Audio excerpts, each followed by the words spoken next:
In a Week 9 matchup where neither team can afford to lose, this is truly all or nothing for the Cardinals. And if the Cowboys want to save their season, they're going to have to finally be able to beat Kyler Murray. Let's get it, baby.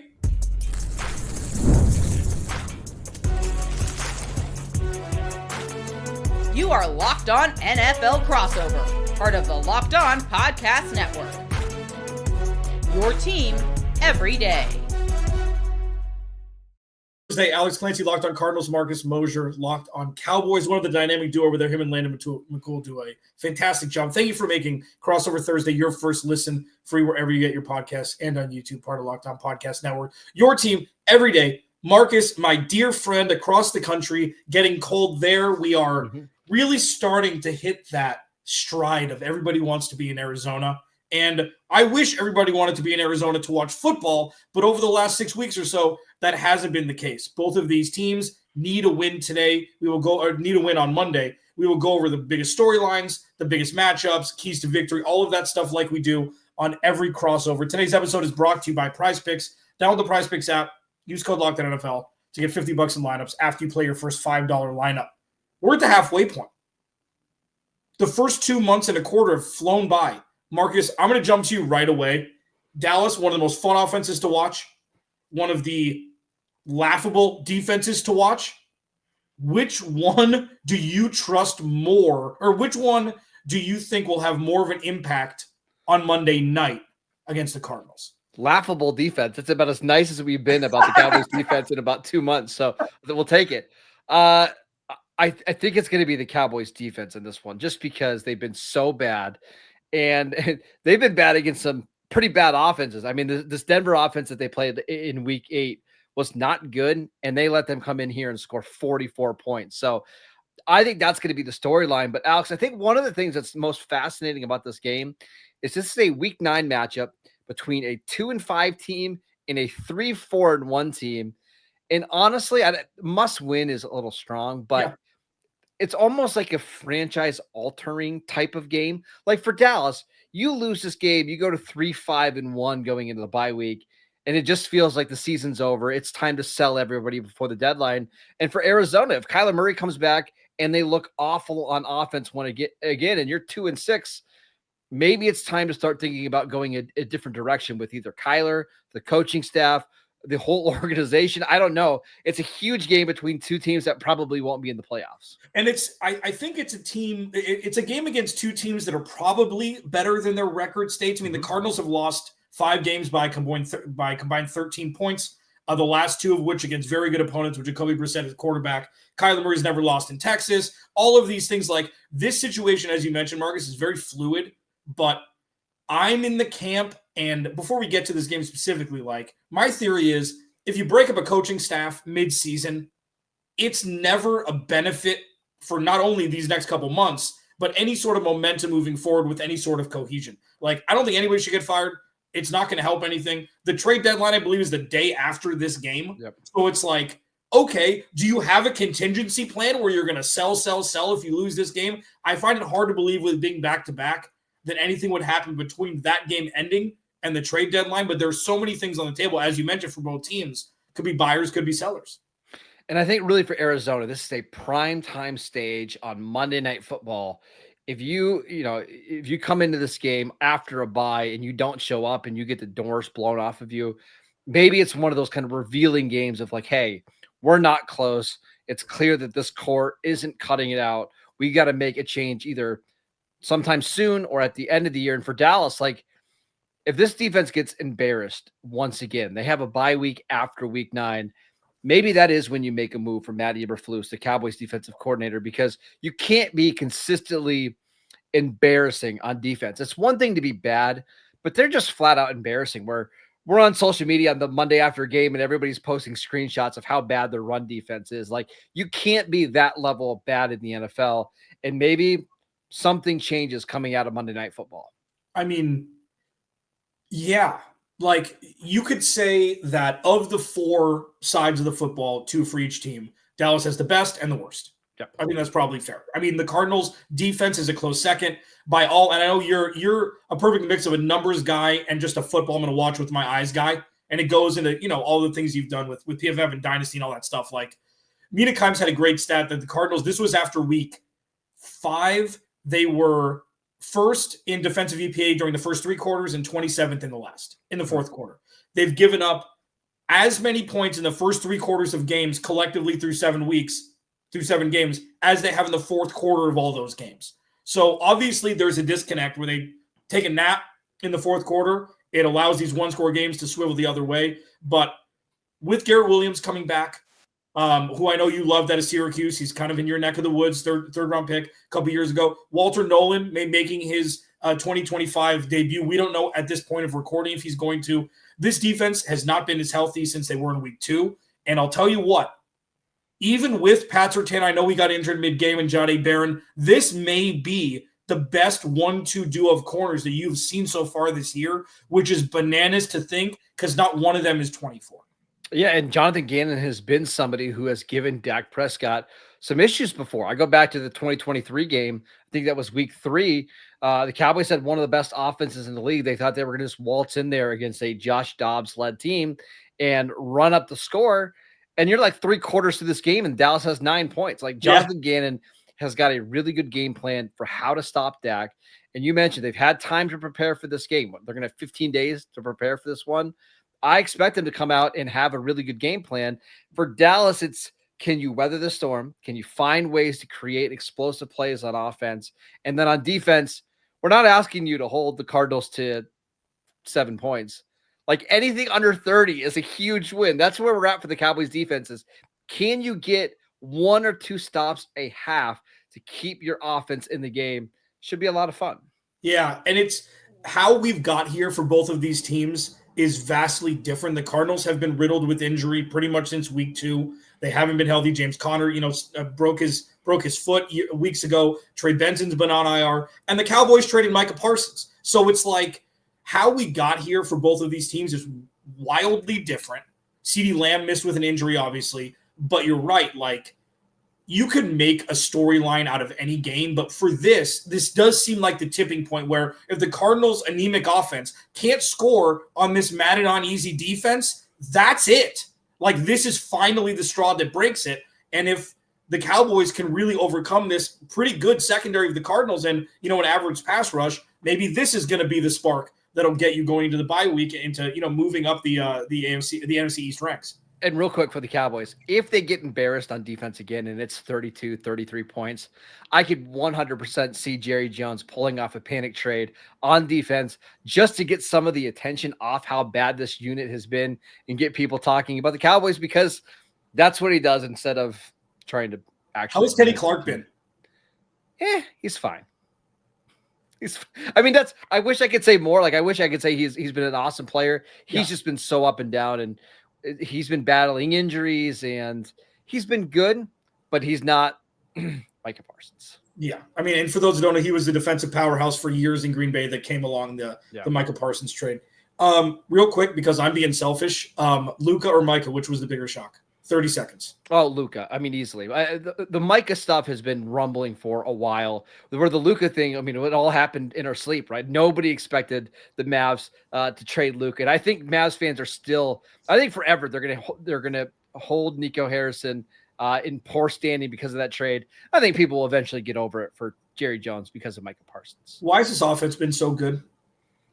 Because they got Dak Prescott and 2 awesome receivers, and they've got a really good running game thanks to Clayton Adams, offensive coordinator. And that's why I asked. I want to talk about him a little bit more in the next segment because he's been quite the addition. Yeah, we're going to talk about that. For those who don't know, Clayton Adams was the offensive line coach for the Arizona Cardinals, went over to be the OC for Dallas this offseason. Justin Fry has replaced him, came from Ohio State. The offensive line has been less than stellar for a large portion of this season. We will talk about the most important matchups. I have a feeling Clayton Adams will be highlighted, whatever it is. We'll discuss it next Crossover Thursday. Today's episode of Crossover Thursday is brought to you by PrizePicks. I love PrizePicks, dude. Like, PrizePicks is the league leader in making things easy where if you're right, you can get paid. Don't miss on the excitement with the NFL. NBA is in full swing. There's no better time to jump in on the action. If you haven't tried it yet, PrizePicks is the simplest way to play. So you pick more or less on at least 2 player stats, and if you get them right, you win. It takes less than 60 seconds to make your lineup, and you can play anywhere, anytime. Prize Picks operates, including California, Texas, and Georgia. So if you want to pick four guys who you think are going to score touchdowns in the Cardinals-Cowboys game, you can pick more or less, boom, boom, boom, boom, and you're ready to rip. If you win, you can cash out in 15 minutes or less at times. It's absolutely insane. Now on the Prize Picks app, use code LOCKEDONNFL to get $50 in lineups after you play your first $5 lineup. That's code LOCKEDONNFL for $50 in lineups after your first $5 lineup. Prize Picks. It's good to be right. Today's episode is also brought to you by something that I use a lot, and it's Monarch. Let's be honest. Most of us can't even name all our financial accounts, let alone what they're worth. Between 401k, savings, investments, whatever it is, it's easy to lose track. And that can mean leaving money on the table. And that's why I started using Monarch and continue to do so. An all-in-one personal finance tool that brings your entire financial life in one clean, easy-to-use interface on your laptop or on your phone. It's helped me organize my accounts, my subscriptions, and, because sometimes you sign up for something, you forget about it, and you don't notice the $8.99 a month or whatever gets taken out of your account. Monarch helps you with that. Don't let financial opportunity slip through the cracks. Use code LOCKEDONNFL at monarch.com for 50% off your first year. That's monarch.com. Code LOCKEDONNFL for half off your first year. Crossover Thursday, Marcus Mosher, Locked on Cowboys, Alex Clancy, Locked on Cardinals. Thanks for hanging out. Go to YouTube. Subscribe to both of our channels, man. It's fun. We have a good time. Marcus, talk to me about Clayton Adams. Let's start there, and we'll kind of trickle down from that. Yeah, so to me, this is the biggest matchup, is the Cowboys' offensive line against the Cardinals' defensive line. Dallas has been without several starting offensive linemen for most of the year. On Monday night, they're going to have their full 5 starting offensive linemen on the field for just the 3rd time this season. And that's a big deal because Clayton Adams has been having to juggle a lot of different backups, whether it's been at center with Brock Hoffman, at right guard with TJ Bass. There were some issues with the tackles with Nate Thomas replacing Tyler Guyton, and he's done a really good job. And to me, that's if you have a good coaching staff when you have multiple offensive line injuries and it doesn't tank your team. Dallas scored 40 points against the Packers with 4 offensive linemen being out, and all the credit goes to Brian Schottenheimer and Clayton Adams in this game because the Cowboys defense is so bad. And because they have their 5 offensive linemen back, I fully expect them to lean into the run game and go power and use a lot of 12 and 13 personnel. Arizona's got some smaller linebackers. They're bigger up front, but I think Dallas believes they can bully Arizona on the line of scrimmage. So keep an eye really on that interior, the left guard, Tyler Smith, their center, Cooper Beebe, the right guard, Tyler Booker. They've invested a ton of money, a ton of draft picks into those 3 guys. We'll see how they fare. Yeah, it'll be fascinating. The Cardinals may be getting their 16th overall pick, Walter Nolan, back. I know that when we talked before the draft, you really liked him, his quick twitch interior capabilities that, complement Calais Campbell and Dalvin Tomlinson, their big bullish frames. Like, that's something that the Cardinals have been missing on the interior. So Dallas almost drafted him at 12, by the way. It came down between Tyler Booker, who they selected, and Walter Nolan. So this is a guy that Dallas clearly loved. And it's going to be ironic that we might see him for the first time all season against the Cowboys. Yeah, and the fascinating part about the Cardinals pass rush is that it hasn't been fantastic, but I don't know if this is a Nick Rallis thing where you don't want to give up too much too early. You want to kind of play it safe a little bit, especially with the backup quarterback for the last couple of weeks. This defense has been good, and they haven't needed to really be special to be good. The secondary's very talented. Budda Baker, Jalen Thompson, Adrian Taylor Demerson, and then the corners with Garrett Williams coming back. It's getting to Dak and making him make a mistake that he seemingly hasn't made since 2024. Like, Dak has been lights out. He's my fantasy football quarterback. Okay. I use it as a barometer check. I maybe sit him this week from what you just told me with a bunch of Javonte coming at us, but getting to Dak is paramount. Okay. But another one for me is, hey, can Kyler Murray show that Jacoby Brissett made this look easy and he can do it also? Like, this has been a stark contrast the last 2 weeks on offense in Indy and at home against Green Bay, against 2 good teams, 2 teams atop their respective conferences. Kyler Murray has made it look very difficult to be quarterback for the Arizona Cardinals for a large portion of this season when he hasn't looked, excellent, which at times he has. If he can't, this is the end. He may be the quarterback for the rest of the year, but this is the end if they lose this game and the offense looks bad against a bad defense. The good news is that Kyler Murray loves playing against the Cowboys, and he does. loves playing at AT&T Stadium. I saw the stat today, 9-0, I believe, all time at AT&T Stadium, and the numbers that he posts are absolutely ridiculous. I'm fascinated to see how the Cowboys try to defend Kyler because they really haven't played a quarterback like him at all this season. And honestly, there's not very many like Kyler, but do they blitz him? Do they try to rush 4 and drop guys into the coverage? Do they put Deron Bland, their best cover guy, on Trey McBride, who's so clearly the number one option? Arizona's offense, I don't think it's quite the sum of their parts yet, but they've got a lot of talent. That's the thing. It's the whole is not worth the sum of their parts, which is the crazy part. And then, for me, the final matchup is Jonathan Gannon versus Jonathan Gannon, Drew Petzing versus Drew Petzing. Like, Nick Roush is as close to set and forget as you can have from a Cardinals coordinator over years, even though he's such a young guy. This is, can you get out of your own way and not beat yourself, which is what the dictionary definition of the Arizona Cardinals organization is. Can you not beat yourself? And JG has shown that he's been over his head multiple times this year in key situations, and he hasn't made correct decisions. The most recent one, 4th and 1 on the other side of the 50 against Green Bay. You get a first down, you extend drives, you go down and win the game. They run a tush push with no push against an interior defensive line that was wreaking havoc on the interior of the offensive line for the entirety of the game, with Bam Knight and me pushing him when you have the flying V formation when the Eagles do it, irrespective of who they play against. So that's just one thing. It's like they can't beat themselves, and they've constantly beat themselves when they can't afford to. And that's been the same issue with Dallas. Last week, they got an interception on the first drive of the game. They went down, they got a field goal. They got to 3rd and long, and they get a stop on 3rd down, and their defensive end lines up offsides, and that leads to the Broncos scoring a touchdown. They have a 1st and goal at the 1-yard line, and an offensive lineman jumps offsides. And it's these mistakes that just add up. And when you're not as talented as like the Packers or the Eagles or the Rams, you can't afford to be one of the most penalized teams in the league. You can't afford to punt the ball in situations where you shouldn't punt. Last week against Denver, the Cowboys were down 10 points, and they punted the ball from 4th and 1 at their own 30. I know that that's a risky thing. It's not risky when you have the Cowboys defense. You've got to maximize your chances to win these games. Even there? Okay. Well, I mean, because what happened, right? They punted the ball from their own 30. Yeah. 4 plays later, the Broncos scored a touchdown. It's like, okay, now the game's over. It's 27-10. Instead of trusting the offense, which is your bread and butter, your most expensive unit, you punted it away, and they went down and scored. So Brian Schottenheimer's talked about he regrets that decision.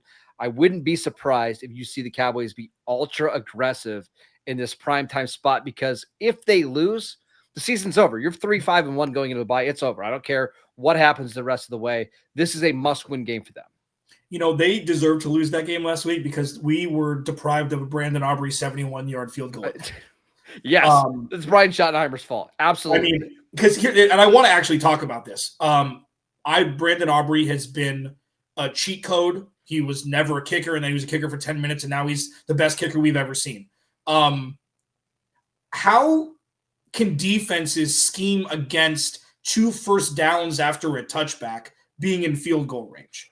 Like, he truly is. For those that don't know, Brandon Aubrey bona fide has a 67-yard just sweet spot that he can drill with consistency, with regularity. He's going to hit the back of the net on a 67-yarder, like easily. So how do you defend against that when you already have a high-powered offense? It's like 2 first downs and he's in field goal range. The honest answer is you can't, but the best way to do it is to, on the other side of the ball, score touchdowns where the Cowboys can't settle for these field goals, right? And that's been their issue. It's like they've had times where it's 4th and 4 from midfield, and yeah, we know Brandon Aubrey can get it there and he could probably make it, but we need touchdowns. There's only so many drives in these games. So if you can get ahead, this is what teams have done. If you get ahead on Dallas, make it where they can't kick these long field goals because they have to go for touchdowns. That's how you can kind of take Brandon Aubrey out of the game. But you're right. He's so much fun. What a weapon to have. It's awesome to watch him. It's unbelievable. Dynasty kicker. People have offered me first-round picks for him, and I would say no. Keys to victory. Yes, one of them is going to be win the turnover battle. I do it every week. Spoiler alert. We'll talk about the rest next. This episode of Crossover Thursday is brought to you by Mazda. Mazda crafts cars for those who do more than simply move. These guys have more IIHS top safety pick awards than anybody else as of a couple months ago. Footwork, the breath work, athlete sweat, all the details. And Mazda brings the same intention to how we craft every model. You can feel the Japanese craftsmanship in every detail, from the metallic accents to available Napa leather upholstery, and you can make everyday drives feel like anything but, from smooth handling to intuitive controls. With all-wheel drive standard in every crossover SUV, you can drive with confidence through almost any season. Like our players, we sweat every detail, because when you make every move count, impossible becomes irrelevant. Mazda, move and be moved. All right. Crossover Thursday, final segment. Keys to victory, Marcus Mosher. Go. The Cowboys have to play clean in this game. We just talked about how they beat themselves against Denver. They have a lot of talent. And if the offense can play up to, their expectation and play to their level, they should be able to score 30 points, 35 points against any defense in the league. Even Arizona, who's got a lot of talent. They did so against Green Bay. They put up a lot of points against a lot of other teams this year. Don't turn the ball over. Don't have dumb drops like you had against Philadelphia in week 1. Don't put the ball on the ground like Javonte Williams and Miles Sanders have done this year, and Jaden Blue. Just play a clean game and you'll keep yourself in this. It's at home. The crowd should be at your advantage. That's the number one thing, because if you start playing sloppy football and, get careless with the ball and have these penalties, that's how you keep I don't want to say bad team, because Arizona is better than what the record says, but a team that's dropped some games that maybe they should have had. That's how you keep them in this game. It's very sweet of you to say it that way. Just like I said, laughable defense. Very sweet. It's a very sweet backhanded compliment. I appreciate that. Well, they should have beat the Colts. They should have beat the Titans. And if you win those two and you're 4-3, we're having a completely different conversation. They should have beat San Francisco. They've had 4 out of the first 5 weeks. They had the ball with a chance to end the game in victory formation and couldn't. Yeah. So, this has been a Kyler Murray thing. And to that point, piggybacking on Marcus, yes, play clean, no turnovers. You got to win the turnover battle. The Cardinals can't shoot themselves in the foot that way. This is about Kyler Murray, and that's it. Yep. This is it. If he can't put up 30 points against this defense, he ain't the guy. And in the comments will say, well, he hasn't been the guy. They never should have been the guy. He's been the guy, just not for sustained periods of time. This is his home. He's probably going to have 100 people, family members, friends in attendance. This is where he eats. It's a bad defense where he lives. He's never lost a game in the state of Texas. If he loses this one, that will be the perfect swan song to him not being the Arizona Cardinals quarterback in 2026.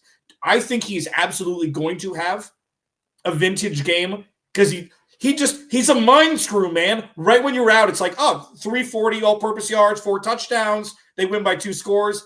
I would expect that to happen more than him to have a bad game. Doesn't it feel like this is going to be the one Kyler Murray primetime game where he's just so awesome? And then we all talk about how great Kyler is, and then the Cardinals aren't on primetime TV for the next 6 weeks, and we just kind of forget about him. It seems like that happens. He has these games, and this is just the perfect storm against a really bad Cowboys defense, against a Cowboys offense that wants to turn every game into a shootout. Primetime situation in Dallas. He should dominate. If he doesn't, I think that's when we need to have some really tough discussions. I think the last time the Cardinals played in Dallas was Monday Night Football against Andy Dalton, right? When he had 9 completions. Yeah, I think that's what it was. That was a long time ago. That was a long time ago. I think that was 2020. Yeah, it was a while ago. Yeah, 9 completions, and they won that game. What else? For the Cardinals, it's Dak is going to absolutely destroy your face if he has, quote unquote, what I call it, having tea parties in the backfield. If they can't get to Dak, this is going to be a very long day. I don't care how good Garrett Williams and how, quickly emerging Will Johnson is. George Pickens and CeeDee Lamb will eat your lunch and laugh at you. This isn't a situation that you can mess with. And those guys need to be superstars. And if the Cowboys are going to win this game, those guys have to dominate their matchup. And honestly, they feel like they can go into any stadium against any opponent and put up big numbers. And even last week against Denver, both those guys got 70 yards. The Bronco fans are talking about how they shut down CeeDee Lamb and George Pickens. Well, those guys still put up pretty big numbers. But you can't have one of these guys have an off day with a couple drops and be held to 3 catches for 20 yards. They've got to be superstars because that's how you built your team. Look for those guys to have big performances. And one last thing, this Cowboys defense is bad, but they need to tackle better. I don't care what talent level you are. If you can't rush the passer, if you can't cover, at least tackle. And that's what we saw last week was the effort when the tackling part of the game was just not there. If that's an issue this week again, they're going to be in major trouble. If you can tackle, at least you give yourself a chance to maybe create a play later in the drive. Yeah. I mean, the Cardinals have struggled with that as well. That hits home for me. If I can make one prediction, after this man got blanked last week in Denver, Jake Ferguson is going to absolutely eat on Monday night. I'm not so worried about George Pickens. Jake Ferguson, 7 for 90 and a touchdown, 7 for 90 and 2. It's not a line that is foreign to Arizona Cardinals media members, fans, all alike. They've historically never been able to cover the tight end. And I think Ferguson, he's the one guy that benefits the most from Pickens and CD. And I think after a poor performance last week, I think he's ready to have a big game. So I think that's a great call by you. I mean, this will be fun. Either way, this is going to be popcorn TV. I don't care if it's just for the football nerds. I don't care if it's just for Texas people because of Kyler Murray. This is so wildly impactful for not 2025, not just 2025, 2026 as well for both of these teams.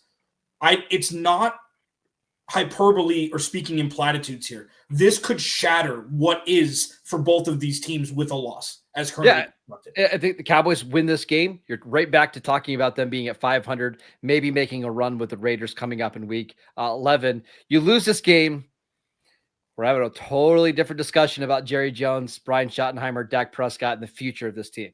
Marcus Mosher, Locked on Cowboys. Alex Clancy, Locked on Cardinals. We will talk to you on our respective podcasts tomorrow.